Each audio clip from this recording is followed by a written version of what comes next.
चलो जी यार मेरे बच्चों, हमारे पास टाइम थोड़ा कम है और मुकाबला सख्त है। सच बताओ, मैंने आप लोगों को कल एक होमवर्क दिया था, अच्छा लंबा चौड़ा होमवर्क था, 2-3 सवाल थे उसमें।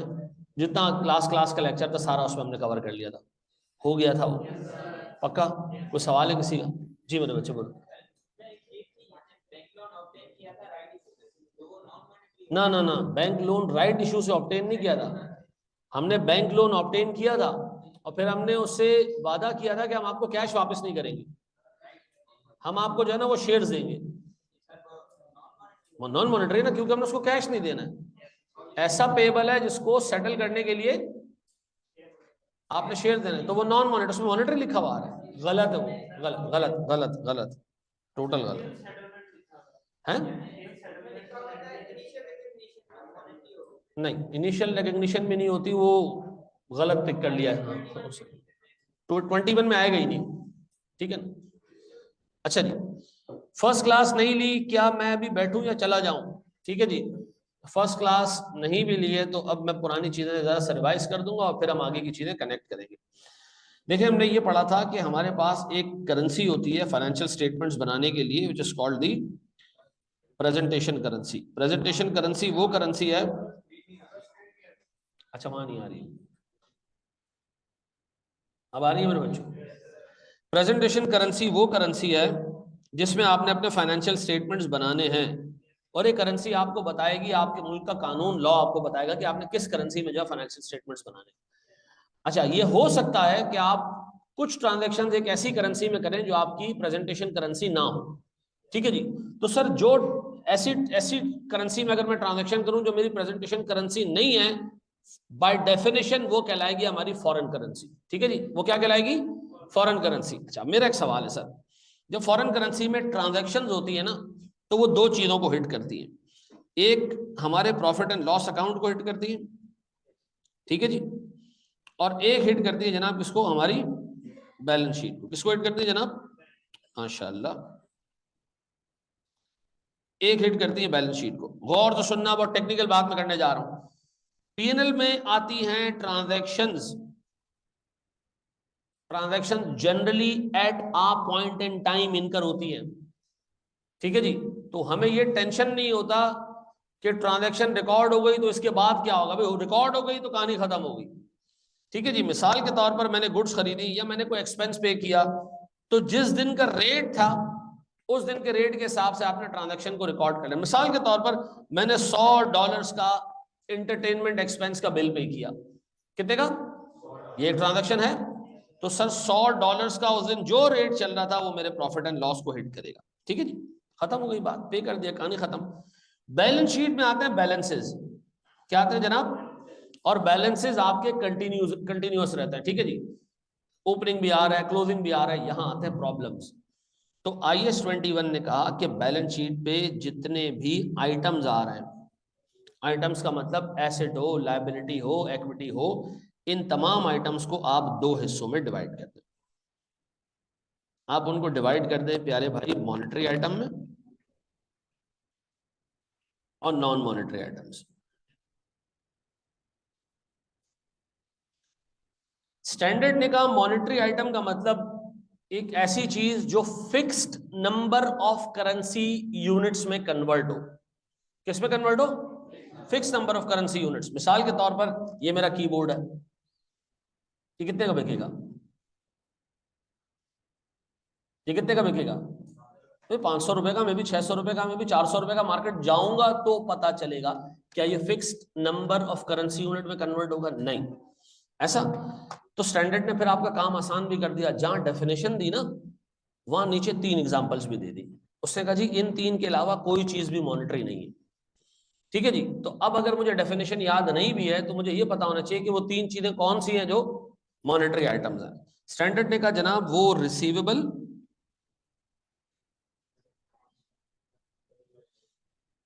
which will be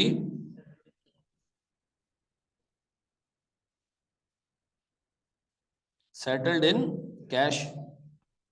मैंने मिसाल के तौर पर मुस्तफा को 1 लाख रुपए उधार दिया, तो अब मुस्तफा मुझे क्या देगा, 1 लाख देगा या 1,05,000 देगा या 1,04,000 देगा? नहीं सर, मुस्तफा से आपका लीगल क्लेम है कितने का, 1 लाख रुपए का। तो ये क्या है, ऐसा रिसीवेबल एक ऐसा एसेट है जिसने अल्टीमेटली कन्वर्ट होना है किसमें, और वो कैश क्या है, वो फिक्स्ड कैश है, ऐसा।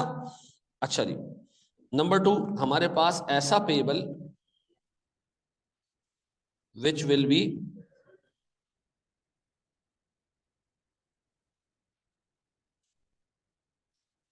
Settled in cash. वो सारी लायबिलिटीज, अच्छा बेड डेट्स भी तो हो सकता है। देखो ये हो सकता है वाली कहानी फिर बहुत लंबी जाएगी, कोई चीज मॉनिटरी नहीं है, कुछ भी हो सकता है, ठीक है जी। तो ये याद रखना भैया, लीगल क्लेम आपका क्या है, एक fix number of currency units, ठीक है जी। देखो आम स्टैंडर्ड ने ना डेफिनेशन के नीचे इन 3 की एग्जांपल दी कि मॉनिटरी आइटम इंक्लूड्स, यही बस खत्म, और इसके अलावा नहीं है, ठीक है जी। अब बताएं जी, payable which will be settled in, ऐसे तमाम लोन्स लायबिलिटीज, ठीक है जी, जिनको आपने अल्टीमेटली सेटल करना है किसमें, कैश में। अच्छा मुझे बताओ कैश में सेटल करने का मतलब क्या है, ये हमारी जिम्मेदारी है कि हम कैश में सेटल करें। तो मुझे बता, इक्विटी आनी चाहिए यहाँ पे, इक्विटी का पैसा वापस नहीं करना तो नहीं है सर, कोई लीगल क्लेम नहीं है, ठीक है जी, तभी तो इक्विटी है वो। अगर वापस करना होता तो वो क्या होती, लायबिलिटी होती, ठीक है जी। तो इक्विटी का पैसा वापस ही नहीं करना, तो सर इसलिए हम उसको क्या कहते हैं, ये ऐसी चीज है जो कैश में सेटल। अच्छा मुझे बता तीसरी चीज क्या है जी, सर कैश या करेंसी यूनिट, ऐसा। इन 3 चीजों के अलावा सारी चीजें क्या है। तो अगर मैं आपसे सर को 3-4 एग्जांपल्स पूछ लूं नॉन मॉनेटरी आइटम्स के, तो आप कहोगे जी सारे property plant and equipment are non monetary items, ठीक है जी। क्लास के बाद मुझसे एक बच्चे ने पूछा कि सर ये ऐसे भी तो कैश में कन्वर्ट हो सकता है, तो मैंने कहा ये fix number of currency unit में कन्वर्ट होगा, ये हम नहीं कह सकते कुछ भी। तो ये याद रखना, स्टैंडर्ड ने आपको सोचने का, एक होता ना यार क्राइटेरिया दिया हुआ है, वहां सोचने की जरूरत ही नहीं है, खत्म कर दिया उसने। उससे क्या कहा, ये 3 चीजें ही मॉनेटरी आइटम्स है, ये डेफिनेशन पे उतरती है 3 चीजें बस, और नहीं उतरता कुछ भी। अब बताएं इसके अलावा सर इन्वेंट्री, ये भी क्या है जी, एक नॉन मॉनेटरी आइटम। और क्या जी, शेयर कैपिटल ले लें, ठीक है जी, सारे के सारे रिजर्व्स ले लें, बैलेंस शीट पे मौजूद हर एक चीज नॉन मॉनेटरी है सिवाय 3 चीजों। वो क्या है जी, सर मेरे पास वो रिसीवेबल जो कैश में सेटल होगा, ठीक है जी, वो पेबल जो कैश में सेटल होगा, और cash redeemable share capital, redeemable share capital नहीं होता, रिडीमेबल फिर वो लायबिलिटी बन जाती है, ठीक है जी। तो वो क्या है जी, एक monetary item. Tax payable, dividend payable, monetary item, क्योंकि आपने पैसा पे करना है, कैश देना है, और वो fix number of currency units है। अच्छा मेरे प्यारे बच्चों, IS 21 ये कहता है, अब आगे से ना जो चीज हम पढ़ने जा रहे हैं ना, ये काम की चीज है, आपने गौर सुनना। IS 21 ये कहता है कि आपके पास जितने भी मॉनेटरी आइटम्स हैं, टिल देयर सेटलमेंट, आपने क्या करना है, इनको रीमेजर करना है। क्या करना है, रीमेजर फॉर फॉरेक्स चेंजेस। क्या मतलब, फॉरेन करेंसी चेंज होगा, रेट चेंज होगा, आपने इनको रीमेजर करना है। इसको आपने क्या करना है, no remeasurement required after initial recognition. अच्छा मैं जो ये बातें बोल रहा हूं ना, ये समझ नहीं आएंगी जब तक हम इसको नंबर्स के साथ एग्जांपल में ना देखें, ठीक है। बोर्ड पे देखिएगा मेरे बच्चों, लिखना मत, ये ऑलरेडी आप लोगों ने लिखा हुआ है, गौर से सुनो। मेरा बेसिक सा सवाल है तुमसे, अगर मैंने मिसाल के तौर पर इन्वेंट्री खरीदी मैंने $3,000 की, और ये जनाब मेरे पास डॉलर का रेट है 250, कितना, ये है मेरे पास 1 जनवरी 2019, डन। अच्छा मैंने इसकी पेमेंट कितने डॉलर्स की करूंगा, तो सर इसका मतलब है fix number of currency units है, ठीक है जी। अच्छा डॉलर का रेट, सर 15 जनवरी को जब मैं पेमेंट करने गया तो रेट बढ़ चुका था, ये 250 से 270 हो चुका था। अब बताओ मैं इन 2 ट्रांजैक्शंस को कैसे रिकॉर्ड करूं। मैंने सबसे पहले इन्वेंट्री खरीदी, $3,000 की खरीदी, डॉलर फॉरेन करेंसी है, मेरी प्रेजेंटेशन करेंसी PKR है। मुझे बताओ मैंने इसको रिकॉर्ड किया होगा किसके ऊपर, मैंने इन्वेंट्री किया होगा डेबिट, कितने से, 3000 मल्टीप्लाई बाय 250, ये इन्वेंट्री की इनिशियल रिकॉग्निशन हो गई, इनिशियल रिकॉग्निशन। अब हमने इसको देखना ही नहीं है, क्योंकि ये क्या है, नॉन मॉनेटरी आइटम है। कितना मेरे बच्चों, 750,000। और मैंने क्या क्रिएट कर दिया जी, अकाउंट पेबल। क्या ये एक मॉनेटरी आइटम है? यस सर, क्योंकि हमने इसके बदले डॉलर्स देने हैं, मल्टीप्लाई बाय 250, ऐसा। अब ये आ रहा है मेरे प्यारे बच्चों किस तारीख को, 1 जनवरी को, ऐसा। फिर हमने पेमेंट कब करनी है, 15 जनवरी को। अच्छा, 15 जनवरी को हम पेमेंट करेंगे कैसे, ये गौर से सुनना। हमारी अजम्पशन होगी सर 1 जनवरी 2019 को कॉन्ट्रैक्ट प्राइस 250 पे लॉक नहीं होगा। ये बिल्कुल भी लॉक नहीं होगा, क्योंकि जिस बंदे को तुमने पैसे देने उसको रुपये नहीं देने, क्या देने, डॉलर्स देने। और हमारी पूरे इस स्टैंडर्ड में अजम्पशन क्या होगी कि जिस दिन हमने पैसा पे करना है, हम उसी दिन जाके पहले मार्केट से डॉलर खरीदेंगे और फिर जाके पे करेंगे। अब बताओ, जब मैं मार्केट से डॉलर खरीदने आया तो डॉलर मुझे 250 रुपये मिलेगा? नहीं सर, अब कितने में मिलेगा? तो इसका मतलब है सर मेरे पास तो पेबल की वैल्यू होनी चाहिए कितनी, मेरे पास पेबल कितने पे आना चाहिए, कि क्या वैल्यू होनी चाहिए सर आज? सर मेरे पास पेबल होना चाहिए सर 3000 इंटू 270, कितना, 8,10,000। भाई मेरा पेबल इस वक्त बैलेंस शीट पे रिपोर्ट कितने पे हो रहा है, 7.5 लाख। तो इसका मतलब है मेरे पेबल में अमाउंट बढ़ गई है कितने की, 60,000 की। क्या पेबल एक मॉनेटरी आइटम है?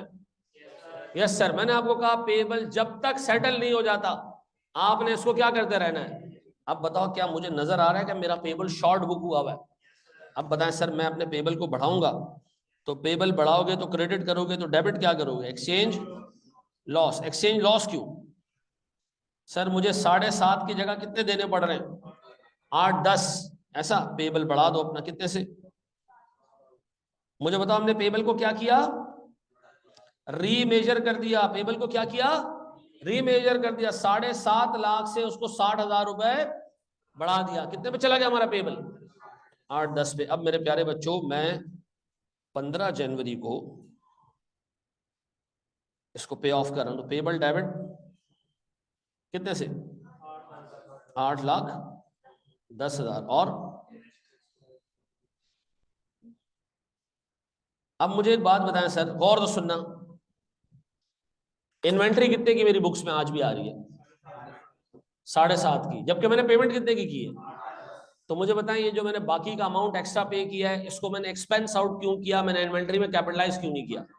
सर मैंने आपको ये कल भी बताया था कि पैसा देर से पे करने की वजह से अगर आपको ज्यादा पैसे देने पड़े या कम देने पड़े तो स्टैंडर्ड कहता है ये ज्यादा या कमी will be treated as a finance cost. ठीक है जी, और ये आप कहां लेके जाएंगे, प्रॉफिट एंड लॉस में। ये बात समझ आती है?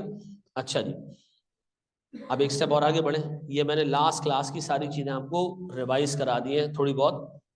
15 जनवरी को 250 से कम हो गया तो गेन हो जाएगा, वो टेंशन नहीं है। इन्वेंट्री तो वो आपको डॉलर देगा, जब डॉलर देगा तो उस दिन के रेट पे रिकॉर्ड कर देंगे। एक्सचेंज गेन और लॉस आएगा, बिल्कुल आएगा। नहीं, अब देखो जब इन्वेंट्री चली गई, अब जब वापस आएगी it will be a separate transaction. ठीक है ना, जब वापस आएगी तो उसका क्या होगा, सेपरेट ट्रांजैक्शन होगी। सर ये फॉरवर्ड या फ्यूचर एग्रीमेंट कर सकता है, बिल्कुल कर सकता है, हमारे कोर्स में नहीं है। ठीक है, फॉरवर्ड और फ्यूचर की जहां बात आएगी तो हम IFRS 9 खोलना पड़ेगा हमें, डेरिवेटिव्स, वो हमारे कोर्स का पार्ट नहीं है। हमारे कोर्स में क्या होगा, जब भी हमें पेमेंट करना होगी फॉरेन करेंसी में, हम कहां से लाएंगे फॉरेन करेंसी, जाके किसी फॉरेन करेंसी एक्सचेंज से खरीद लेंगे। जब हम फॉरेन करेंसी मिलेगी तो हम क्या करेंगे, हम अज्यूम करेंगे कि जैसे ही आएगा हम इसको रुपयों में कन्वर्ट करा देंगे। ठीक है, डॉलर नहीं रखेंगे हम अपने पास। ठीक है जी, बढ़े हम आगे दोस्त। अच्छा मेरे प्यारे बच्चों, ये कोई नई चीज मैंने अभी तक आपको नहीं कराई जी, नहीं। What is meant by reporting date, शाबाश जी। सर कंपनी जब भी अपने फाइनेंशियल स्टेटमेंट इस नियत से बनाए कि उसको या तो रेगुलेटर को देने फाइनेंशियल स्टेटमेंट, या उसने अपने शेयर होल्डर्स को देने, किसको, या तो रेगुलेटर को देने या शेयर होल्डर्स को देने, तो जब जब वो फाइनेंशियल स्टेटमेंट्स बनाएगा हम उसको क्या ट्रीट करेंगे, रिपोर्टिंग डेट, जैसे प्राइवेट कंपनी में फाइनेंशियल स्टेटमेंट बनाने की एक ही डेट होनी चाहिए, वो क्या है जी, उसका ईयर एंड। स्टैंड कहता है भाई आप ईयर एंड के ऊपर जो है ना वो अकाउंट्स बना के दें, आपको बाकी की चीजें करने की जरूरत नहीं है, हमारा लॉ ये कहता है। सर लेकिन जब आप जाओगे किसके ऊपर, सर पब्लिक के ऊपर, तो पब्लिक कंपनी को क्या कहा है सर लॉ ने, कि आपने हर क्वार्टर एंड पे अपने फाइनेंशियल स्टेटमेंट्स देने, ऐसा है, ये बात समझ आती है। अब गौर तो सुनना जो मैं बोल रहा हूं, मैं कह रहा हूं जी मॉनेटरी आइटम्स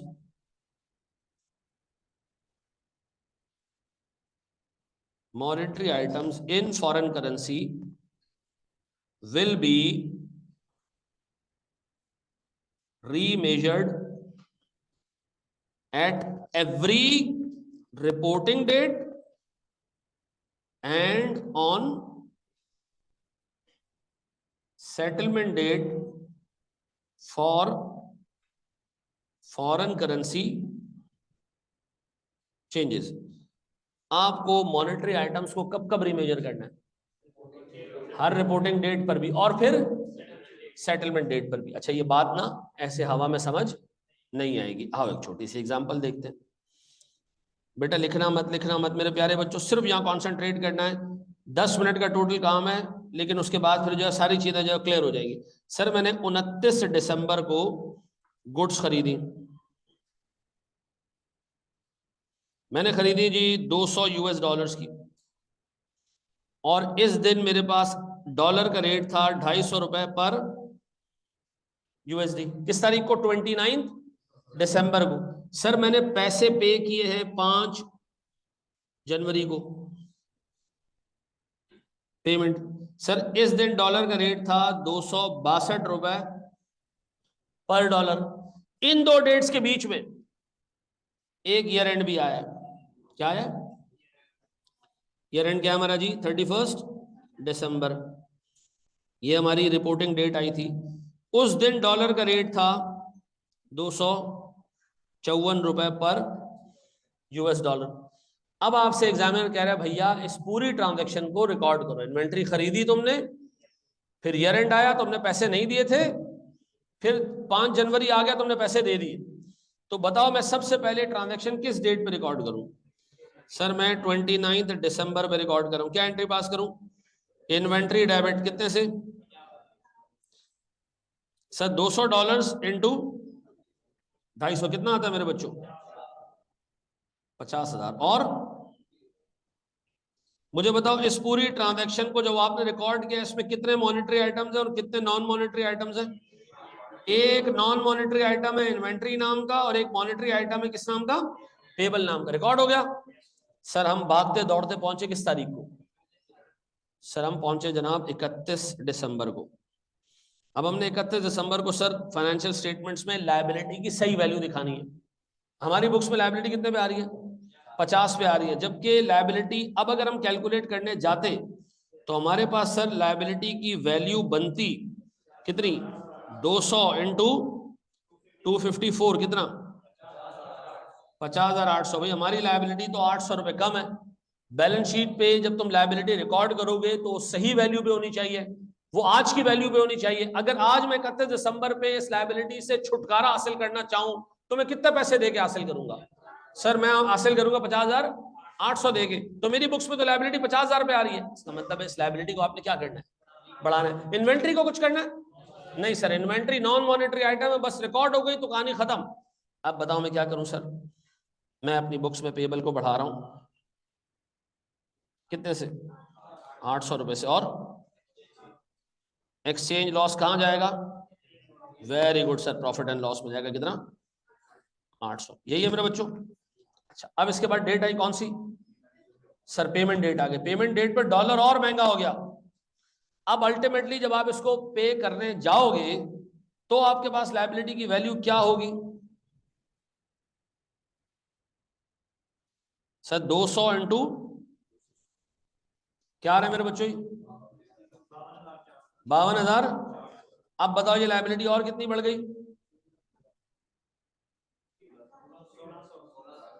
1600 और बढ़ गई। तो बताओ मैं अपनी बुक्स में फिर एक एंट्री पास करूंगा मेरे बच्चों, किस तारीख को, 5 जनवरी नेक्स्ट ईयर को। क्या एंट्री पास करूंगा, सर फिर एक्सचेंज लॉस डेबिट 1600 रुपए से। और very good sir, payable credit कितने से? अच्छा, आप फिर पेमेंट की एंट्री दिखाओगे, वो क्या करोगे जी? पेबल डेबिट कितने से? 52,000।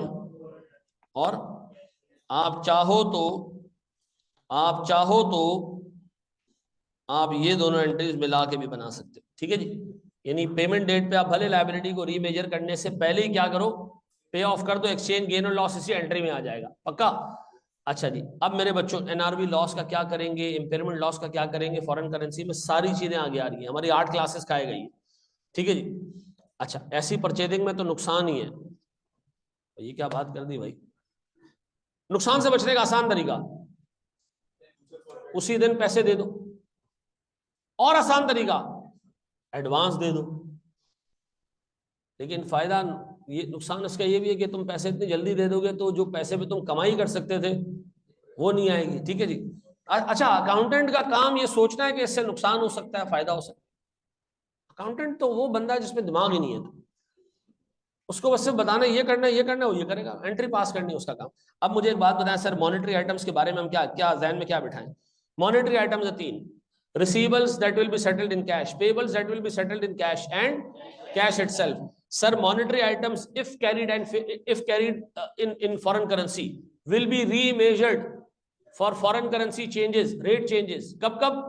At every reporting date and at the time of settlement. ऐसा, ये बेसिक बात समझ आती है? रिपोर्टिंग डेट की डेफिनेशन बता दें। रिपोर्टिंग डेट का मतलब वो डेट जिसपे आप अपने रेगुलेटर को या अपने शेयर होल्डर को फाइनेंशियल स्टेटमेंट्स बना के दें, ठीक है जी। अच्छा, इज इट पॉसिबल कि किसी कंपनी की रिपोर्टिंग डेट क्वार्टर से भी कम हो? मैं आपको बताता हूं, म्यूचुअल फंड्स की डेली रिपोर्टिंग है उसकी। म्यूचुअल फंड अपने फाइनेंशियल स्टेटमेंट्स रोज बनाता है, रिक्वायर्ड, लॉ की रिक्वायरमेंट है। क्या आप अपने शेयर होल्डर्स, क्यों, रीजन क्या है? क्योंकि उसका शेयर मार्केट वैल्यू पे नहीं चलता है, उसका शेयर बुक वैल्यू पे चलता है। जो बुक वैल्यू है वो डेली आपको रिपोर्ट करनी है, ठीक है जी। क्योंकि उसका शेयर स्टॉक मार्केट में ट्रेड नहीं होता, उसका शेयर आपने म्यूचुअल फंड से खरीदना है, म्यूचुअल फंड को वापस करना है। किस रेट पे खरीदोगे? आज की बुक वैल्यू पे। किस रेट पे बेचोगे?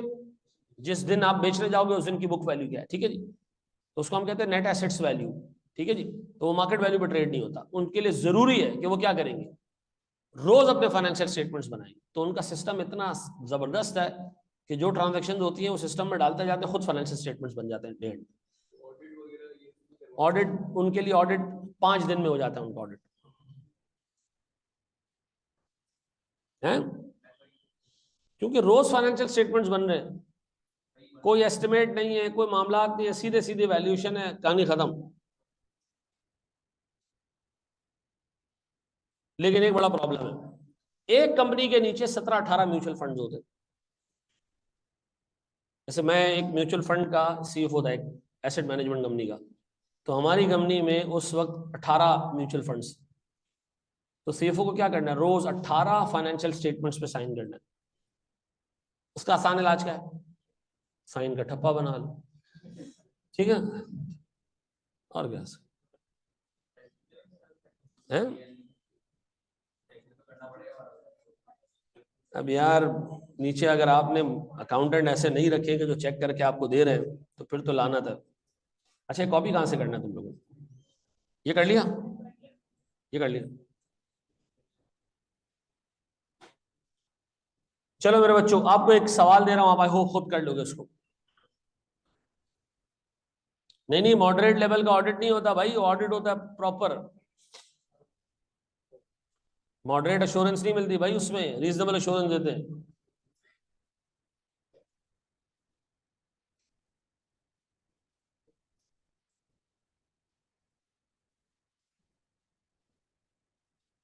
जी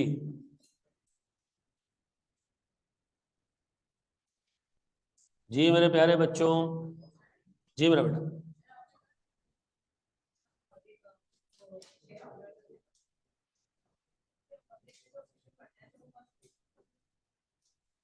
देखो, पब्लिक को इशू करना एक अलग बात है, फाइनेंशियल स्टेटमेंट्स किस डेट के बन रहे हैं वो एक अलग बात है। जैसे मिसाल के तौर पर कोई मुझसे पूछे कि जी यूनिलीवर्स के अकाउंट्स कब आते हैं, तो मैं कहूंगा मार्च अप्रैल में आते हैं, लेकिन वो होते किस डेट के, 31 दिसंबर के। 31 दिसंबर तक के फाइनेंशियल स्टेटमेंट्स बनते हैं, फिर वो ऑडिट होते हैं, फिर फाइनेंशियल स्टेटमेंट्स अप्रूव होते हैं, तो इस पूरे प्रोसेस में टाइम लग जाता है 2.5-3 महीने का। लेकिन अगर कोई पूछे कि इसमें रिपोर्टिंग डेट क्या है, तो मैं क्या कहूंगा, 31 दिसंबर। ठीक है जी। इसी तरह एक पब्लिक कंपनी जब हाफ ईयर अकाउंट्स देती है तो उसके अंदर भी 1-1.5 महीने का टाइम लग जाता है। हाँ, रिपोर्टिंग डेट का मतलब है वो कौन सी डेट थी जिस दिन तक इन्होंने अपने फाइनेंशियल स्टेटमेंट्स लॉक किए।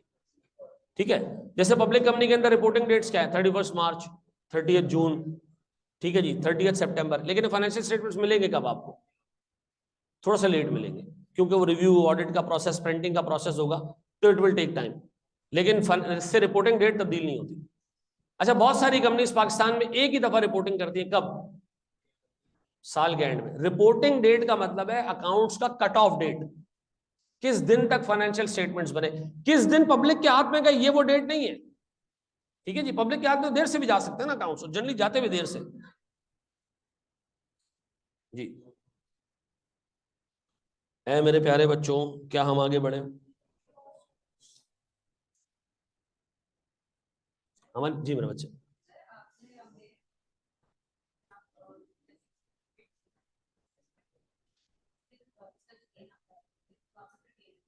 दोबारा बोलो बेटा।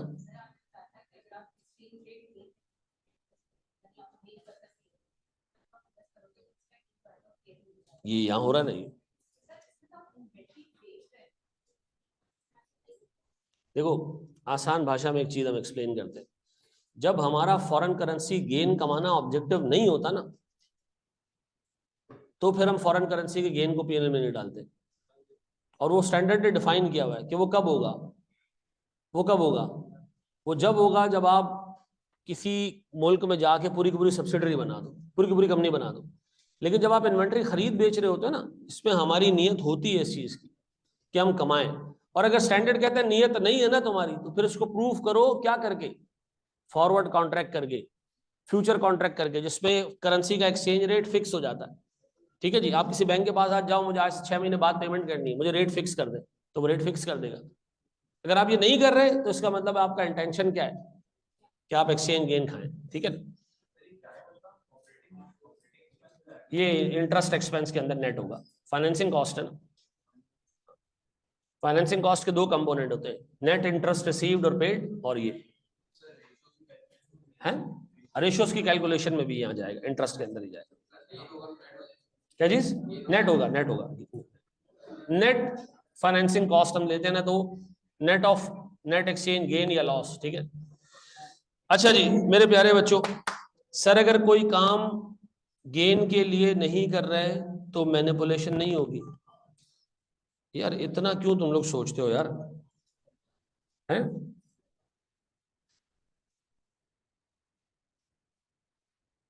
स्टैंडर्ड कहता है सारा जो एक्सचेंज गेन और लॉस है ना मॉनेटरी आइटम्स में, वो हमेशा पीएनएल में जाएगा, सिवाय एक केस के। वो जब जब आप पूरी की पूरी कंपनी स्ट्रक्चर कर दो किसी मुल्क में जाके, ठीक है जी, और वो पूरी की पूरी कंपनी में ऑब्जेक्टिव आपका ये हो कि भाई मैं कंपनी कमा बनाऊंगा, फिर मैं यहाँ से डिविडेंड्स खाऊंगा, मैं ये करूंगा वो करूंगा, तो ये फॉरेन करेंसी ऑपरेशन हो जाते हैं।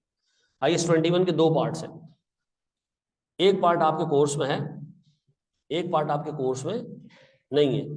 ठीक है जी, आप अभी पढ़ रहे हो एक ऐसा सिनेरियो जहां प्रेजेंटेशन करेंसी पी के आ रहा है, और आप छोटी मोटी ट्रांजेक्शन्स कर रहे हो किसमें, फॉरेन करेंसी में। ठीक है जी, तो आप जो एक्सचेंज गेन और लॉस आएगा उसको क्या करोगे, पीएनएल में डालोगे। ठीक है जी, आसान भाषा के लिए। अब आओ मेरे प्यारे भाई, एक सवाल,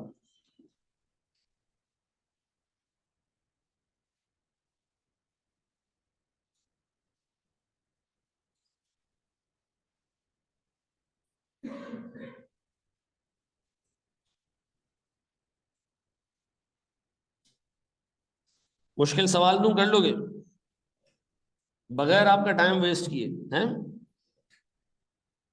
कर लोगे ना? ये एक अच्छा टेढ़ा सवाल है।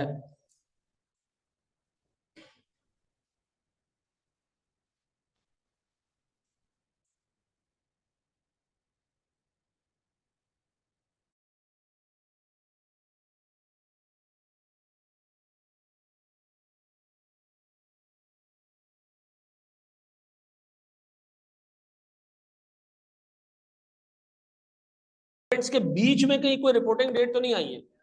आई है सर। कब आई है सर? 31 मार्च पे। The inventory was sold on 16th of May for $20,200.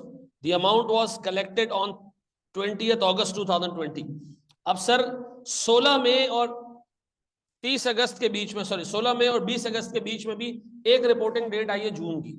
ठीक है जी। अच्छा, वो कह रहे जनाब रेट्स आपके सामने, आप जनरल एंट्रीज पास करें। अच्छा, मैं सबसे पहले तो 1 जनवरी को एक रिपोर्टिंग एक ट्रांजैक्शन की एंट्री पास कर रहा हूँ, इन्वेंट्री परचेज करने की। तो मेरे बच्चों, मैं अपने पास इन्वेंट्री को कर रहा हूँ डेबिट। कितने से सर? 12,500 इंटू 80 रुपए का रेट, कितना? 1 मिलियन। और मेरे पास सर अकाउंट पेएबल कितने से जी? 1 मिलियन। पक्का जी? अच्छा, अब मेरे ख्याल में हम इतने इतने मेच्योर हो गए कि 31 मार्च को हमारे पास जो पेबल 80 पे था, कितने पे चला गया? 82 पे चला गया। तो 2 रुपए पर डॉलर बढ़ गया रेट। ऐसा तो बताओ, हमारे पास डॉलर्स 12,500 है। तो बताएं सर, मैं एक्सचेंज लॉस बुक करूं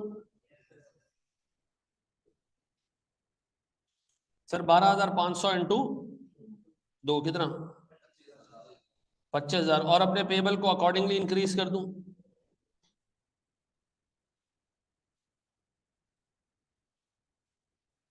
पक्का है जी?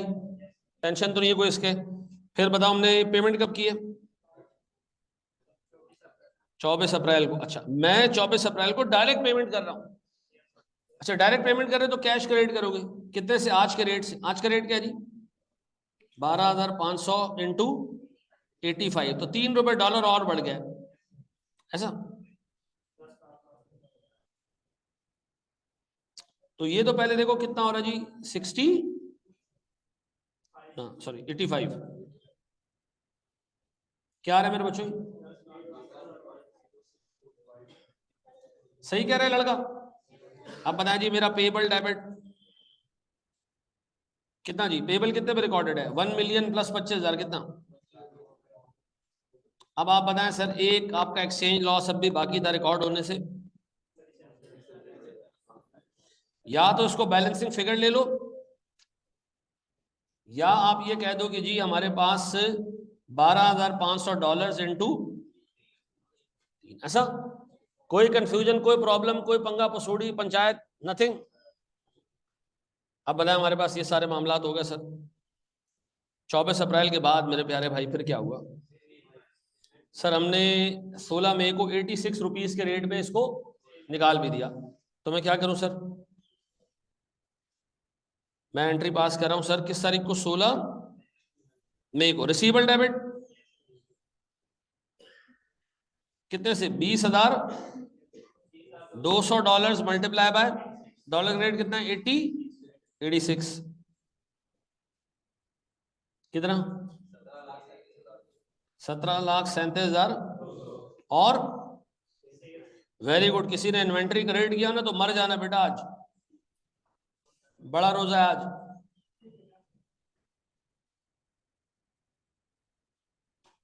वैसे आज है कोई बड़ा रोजा है?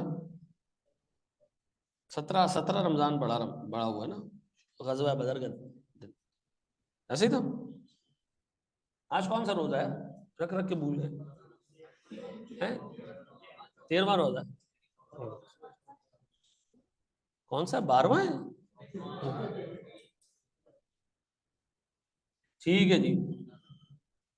परसों मेरे बेटे ने रोजा रखा, 8 साल का वो। हमने उसको बड़े हार वार फूल वूल पहनाए, फूल बरसाए उसके ऊपर। उसने हिम्मत की, कल भी रोजा रखा, इतवार वाले दिन। शाम 4:30 बजे मैंने डोनट्स भेजे उसके लिए घर पे। मैंने कहा अफ्तारी में उसको खिला देना। तो उसने फ्रिज खोले, डोनट्स देखे, उस भाई से काबू ही नहीं हुआ। खा गया, खा गया। फिर आगे से ड्रामा कर रहा है। मैं समझा आसान हो रही है तो खा लो। अब बता सर, मेरे पास उसके बाद कौन सी? अच्छा, इसके एक और एंट्री भी पास होगी, कॉस्ट ऑफ गुड सोल्ड कितने से? आपको बताएगा कितने से cost of good sold? 1 million रुपए से। उसकी वजह क्या है? क्योंकि इन्वेंट्री कितने पे रिकॉर्डेड थी? 1 मिलियन पे।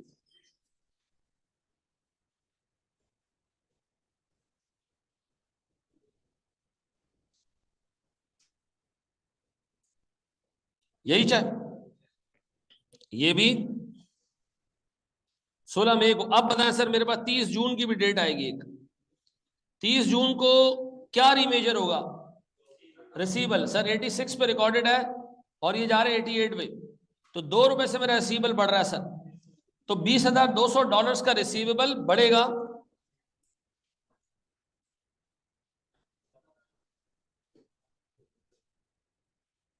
$20,200 इंटू 2 कितना रही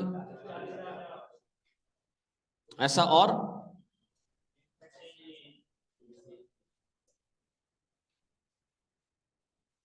हाँ जी, मुझे एक बात बताओ, एग्जाम में एक्सचेंज गेन का अकाउंट अलग बनाना है, एक्सचेंज लॉस का अलग बनाना है? नहीं सर, आपने एक ही अकाउंट बनाना है। किस नाम का? एक्सचेंज गेन और लॉस। ठीक है जी। अच्छा फिर मेरे बच्चों, अब आया हमारे पास कौन सी डेट? 20 अगस्त को बेटा हमने इसको हलाल करना है। कितने पे जा रहे हैं रेट सर? रेट 91 पे। तो ₹3 से आपका यहाँ पर जो है वो एक गेन आया। तो अब बताओ, मैं डायरेक्ट एंट्री पास कर दूं? सर कैश डेबिट 20,200 इंटू 91 कितना? सही कह रहे हैं लड़का? अब बताएं जी, मेरा अकाउंट रिसीवेबल वो कितने में खड़ा है जी? अकाउंट रिसीवेबल 17,37,000 था, 40,400 और बढ़ गया। 17,37,200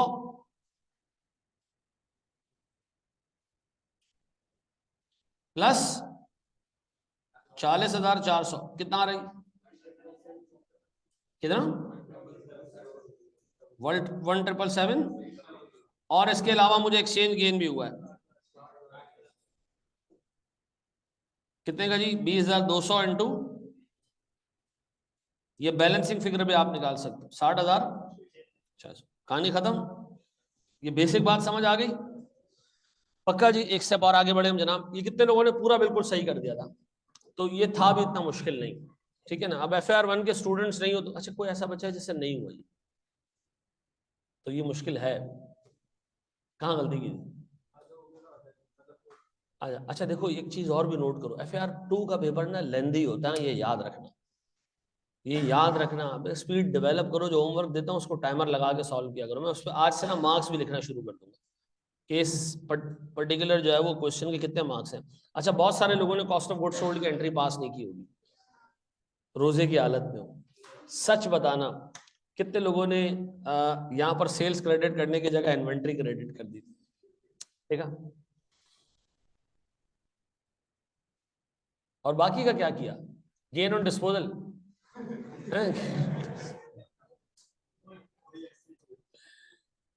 अच्छा, एक्सचेंज गेन में डाल दिया। सही है यार, चलो कोई टेंशन नहीं। नहीं, एक्सचेंज गेन को अकाउंट रिसीवेबल में, हाँ ये तुम पहले अकाउंट रिसीवेबल को बढ़ा के फिर आप कर सकते, कोई टेंशन। क्वेश्चन दिखा दें सर ये। शाबाश शाबाश शाबाश मेरे बच्चों। क्यों स्क्रीनशॉट ले रहे हो? PDF शेयर तो हो रहा है तुम्हारे पोर्टल के ऊपर, उस पे क्या नाम है अपना, ड्राइव के ऊपर शेयर तो हो रहा है।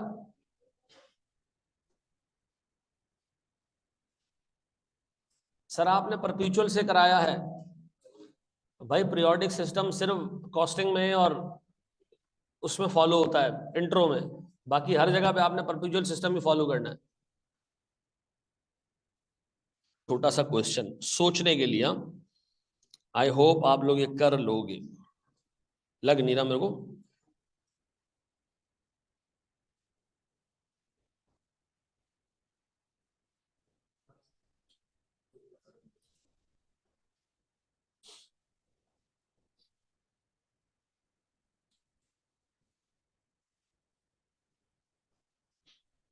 चलो मेरे प्यारे बच्चों, आओ एक छोटा सा क्वेश्चन आपको दे रहा हूं, अच्छे तरीके से इस क्वेश्चन को समझना। जो इस क्वेश्चन को कर गया मैं वाकई मान जाऊंगा उसको अभी तक की जितनी चीजें वो समझ आई है। ठीक है जी। सर हमने गुड्स ली हैं,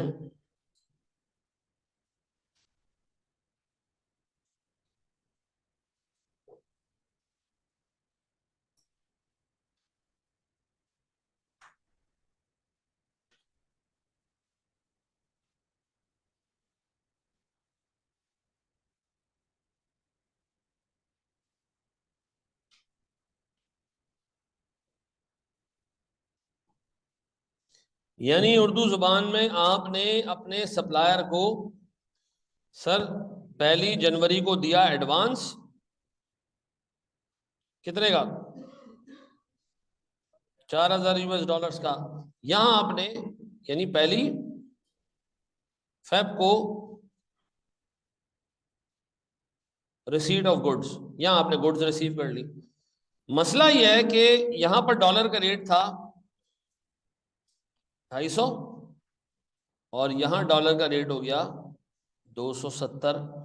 शाबाश, मुझे खुद जर्नल एंट्री पास करके दो, सोच के बताना एक्सचेंज गेन होगा या लॉस होगा। हाँ जी,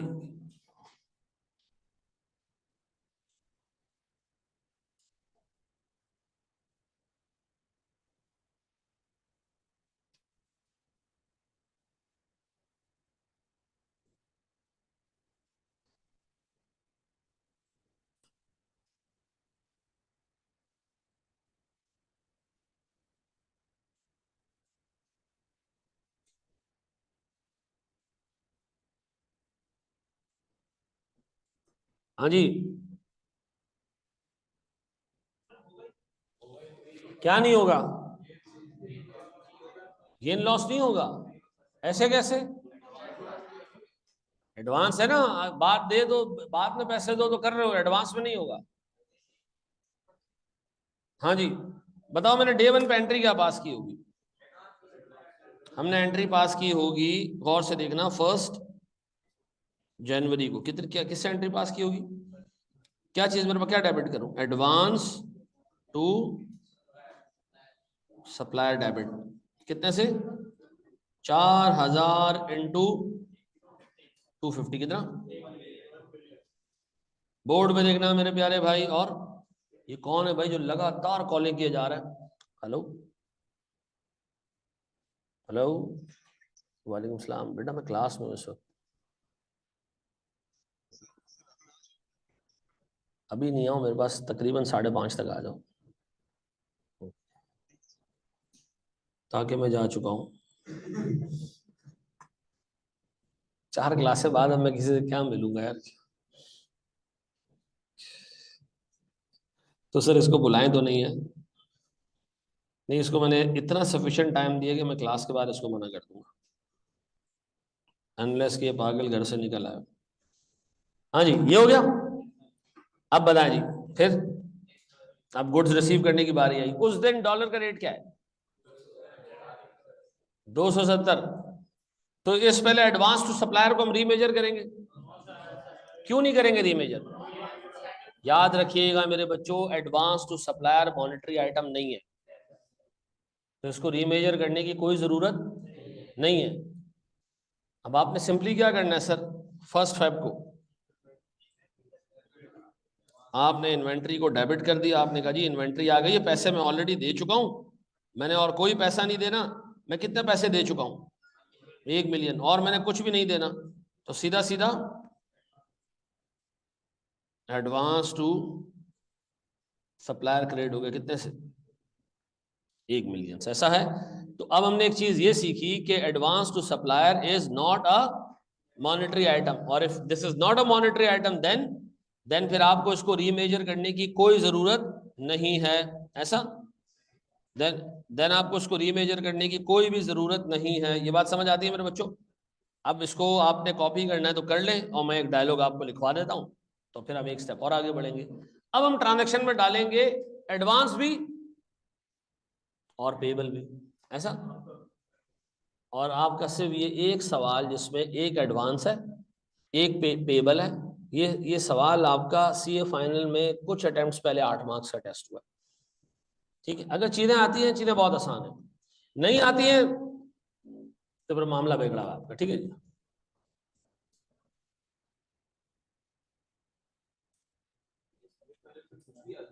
हैं, हाँ हाँ भाई, वो आसरा नहीं करता, एनआरबी की टेस्टिंग करवा देता भाई वो। उससे अभी सवाल पूछा ना कि हमने सप्लायर से गुड्स मंगवाई हैं अभी रिसीव नहीं हुई हैं, और उस पर एनआरबी लॉस आ गया, तो गुड्स एंड ट्रांजिट है, इन्वेंट्री है आपकी, रिकॉर्ड होती है गुड्स एंड ट्रांजिट इन्वेंट्री के तौर पर, उस पर इंपेयरमेंट आना चाहिए। और उसने कहा कुछ सब कुछ गुड्स ऐसी हैं जो अभी निकली भी नहीं उसके गोडाउन से, लेकिन आपका कॉन्ट्रैक्ट है, उस पर एनआरवी लॉस आएगा? बिल्कुल आएगा।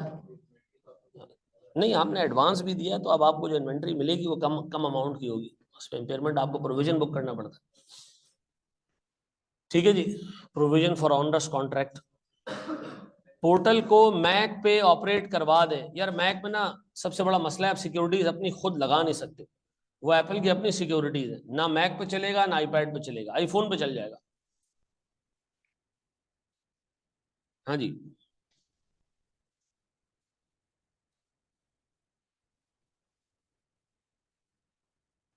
अच्छा जी मेरे प्यारे बच्चों,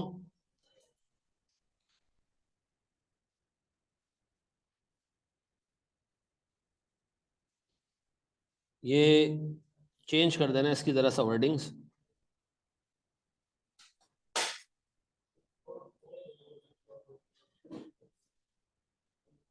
सर ये डायलॉग अपने पास आप लिख लें।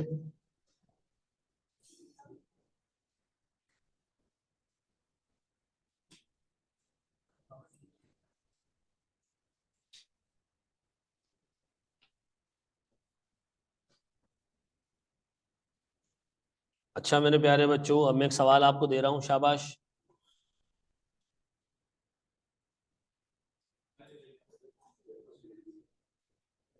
चलो जी आगे बढ़े। अच्छा अब आपने एक बड़े आसान से सवाल का मुझे देना है जवाब। मेरे प्यारे भाई बोर्ड में देखिए, बड़ा एक आसान सा सवाल आपसे पूछूंगा। ये है हमारे पास 1 जनवरी, ये है हमारे पास 10 जनवरी, और ये है हमारे पास 24 जनवरी। 3 डेट्स मैंने आपके सामने रखी है, ठीक है। सर हमने गुड्स खरीदी, गौर सुनना, हमने गुड्स खरीदी $60 की। कितने की? $20 हमने यहां दिए एडवांस, $20 हमने यहां दिए। ये वो डेट है जिस दिन गुड्स रिसीट डेट, और $20 हमने बाद में दिए। ये पेबल था जो हमने सेटल कर दिया, ठीक है जी। डॉलर का रेट इधर था $200 पर US डॉलर, डॉलर का रेट इधर था $205 पर US डॉलर, और डॉलर यहां था $212 पर US डॉलर। अब अगर ये तुम सॉल्व कर लेते हो तो मैं समझूंगा अभी तक जितनी चीजें आप लोगों ने कर ली हैं वो आपको समझ आ गई, ठीक है जी। एंट्रीज बनानी, इस क्वेश्चन में सिर्फ एंट्रीज आती है और बैलेंस शीट पीएल का डिस्क्लोजर आता है और कुछ नहीं आता है। $30 की चीज थी, 10 हमने एडवांस दे दिए। 10 जब गुड्स, सॉरी $60 की चीज थी, 20 हमने दे दिए एडवांस। जब गुड्स रिसीव हुए हमने 20 और दे दिए, उसने कहा बाकी 20, हमने कहा वो 13-14 दिन बाद दे देंगे।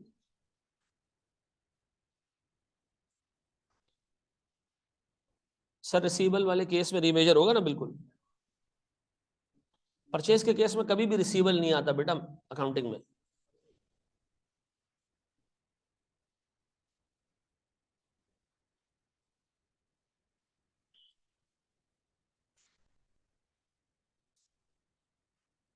होमवर्क ड्राइव पे भी अपलोड कर दूंगा और पोर्टल पे भी।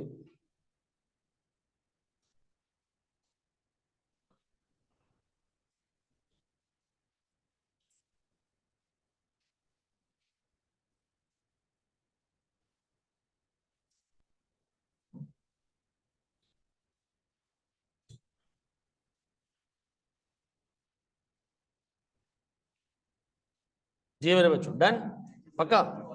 अच्छा बताओ हमने सबसे पहले क्या किया होगा? 1 जनवरी को हमने एंट्री पास की होगी एडवांस टू सप्लायर, कितना? 20 इंटू 200, कितने? 4000। और सर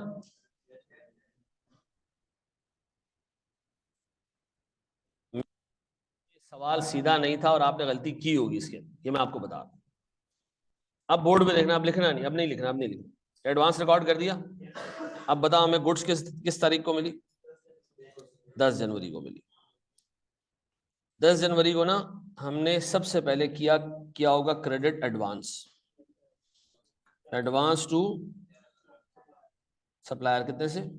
वेरी गुड सर। फिर हमने कैश क्रेडिट किया होगा, पता कितने से? ये $20 जो मैंने आज पे किए ना, इसका रेट इस वक्त सर 205 चल रहा है। तो 20 इंटू 200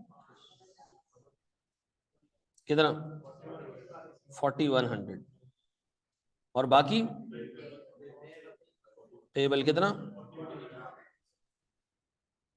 20 इंटू कौन सा रेट सर? 212। अब 212 तो मैं कैसे पता चल गया था पहले से? हैं? मैं तो सवाल बनाया ना मनुष्य, तुम्हें 10 जनवरी को कैसे पता रहे? तुमने जिस दिन 24 जनवरी को पैसा पे करना उस दिन रेट इतना हो जाएगा है, तो पेबल भी इसी रेट पे आएगा ना। तो बाद में रीमेजर होगा पेबल कितना? 40। अच्छा, अब सबसे बड़ा प्रॉब्लम है इन्वेंट्री किस अमाउंट पे डेबिट। याद रखना इस केस में इन्वेंट्री बैलेंसिंग फिगर पे डेबिट होगी, ठीक है जी। अब अल्लाह के वास्ते ये नहीं कर देना कि इन्वेंट्री डेबिट 20 इंटू 205 और जबरदस्ती का एक्सचेंज लॉस, नहीं। इन्वेंट्री बैलेंसिंग फिगर कितनी? 4000 प्लस 4100 प्लस कितना? 12000। बस मुझे बताएं, ये याद रखना आपने कि पेबल आज के रेट पे रिकॉर्ड करना है, बाद में उसको रीमेजर करना है। और इन्वेंट्री किस पे आएगी? बैलेंसिंग फिगर पे आएगी। क्योंकि आप कह रहे हो भाई मैंने इस इन्वेंट्री को खरीदने के लिए एडवांस भी दिया है, कुछ पैसा आज दे दिया, कुछ मुस्तकबिल में दूंगा जिसका मुझे रेट नहीं पता, तो आज का रेट ले रहा हूं, ऐसा। अब बताएं इसके बाद क्या हुआ? इसके बाद भी एक एंट्री पास होगी, किस तारीख को? 24 जनवरी को। 15 जनवरी को नहीं होगी। 15 जनवरी को कुछ हुआ ही नहीं है सर, तो क्यों पास? हाँ जी, क्या चीज है?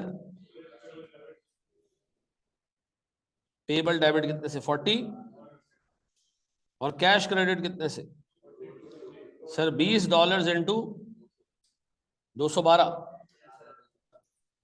आप बताओ कितना आ रही है? 4। सही कह रहे लड़का? तो बताएं मेरे पास क्या आ गया जी? एक्सचेंज। अब मेरे प्यारे बच्चों, ये चीज अगर याद रहेगी तो मैं आपको आज जो क्वेश्चन दूंगा, दोनों क्वेश्चन इसी चीज पे होंगे, ठीक है जी। 10 जनवरी वाला दोबारा बता दें। देखिए 10 जनवरी को हमने क्या किया, एक तो पैसा पे किया, इसमें तो किसी को कोई कंफ्यूजन नहीं होगी। जो एडवांस रिकॉर्डेड था वो रीमेजर तो होगा नहीं, उसको हमने खत्म कर दिया। और जो बाकी अमाउंट है वो पेबल है, लेकिन सर पेबल तो आज ही के रेट पे रिकॉर्ड होगा, बाद में देखा जाएगा कि उसको रीमेजर किस तरह करना है। हमने तो हमने इस रेट पर इसको रिकॉर्ड कर दिया सर। और हमने कहा ये 3 अमाउंट हमने पे की है, क्या खरीदने के लिए? इन्वेंट्री खरीदने के लिए। पक्का? डन हो गया? पक्का जी? अच्छा जी, आज जो है ना हमने एक क्लैश मैनेज किया, मैंने और आकाश ने। लेकिन कल से मेरी और आकाश की क्लास सेम टाइम पे लगेगी, ठीक है? तो आपने दोनों में से कोई एक टीचर ही पिक करना होगा। उसकी वजह ये है कि टाइम नहीं है उसके पास भी। FAR 1 है, FAR 2 है, ऑडिट है, ठीक है। मैं वेला आदमी हूँ, मेरे पास टाइम ही टाइम है। लेकिन मसला ये है अफ्तार से पहले हमने घर जाना है, ठीक है ना? तो अब आप अपने हिसाब से जो आपको, जिस टीचर के साथ आपकी फ्रीक्वेंसी मैच करती है, आप उसके साथ बैठ के पढ़ लें, ठीक है? नहीं, वो IFRS 9 शुरू करेगा, मैंने शुरू किया है। मैं इसके बाद जो है वो IFRS 9 और 10 पढ़ाऊंगा। यार मुश्किल हो रही है उसमें, कमिट नहीं कर सकते हम कि मेंटेन कर पाएंगे नहीं कर पाएंगे। रमजान के बाद तो पॉसिबल है, रमजान में बहुत मुश्किल हो जाएगा बेटा। सुबह का देखो, एक छोटी सी चीज और भी है। मतलब जो FAR 2 है ना, वो बेहतर है कि एक ही टीचर से पढ़ लो, हैं? लास्ट टाइम 3 महीने पहले फारिग हो गए थे। अच्छा, चलो आज तुम लोग देख लोगे क्या। लेकिन मसला सारा ये है कि यार मैं पढ़ाऊंगा डेफर टैक्स, ठीक है? डेफर टैक्स में सारे स्टैंडर्ड्स आते हैं, defer tax with IS-21, defer tax with फलाना, डेफर टैक्स विद फलाना, वहां फिर मुझे आएगा इशू। तो मैं ये आपने किस समझ नहीं आ रहा मुझे यार, मैं उसको बोला भी था कि तू ही पढ़ा ले भाई, लेकिन मैंने आपस की बात है पढ़ाना पूरा है। उसकी वजह ये है कि मैंने ये एक लेक्चर ही, एक ही सेशन है जो रिकॉर्ड कराना है, इसके बाद मुझे नहीं पता मैं कब लाइव पढ़ाऊं इसको।